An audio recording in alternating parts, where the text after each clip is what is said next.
जावं म्हणून यांच्यातर्फे सर्वांचं मनापासून हार्दिक स्वागत करतो.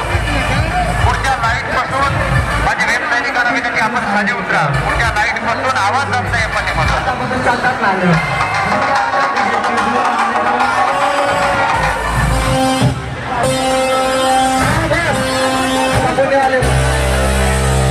तुमच्यापेक्षा आम्ही पण लाईव्ह आहे.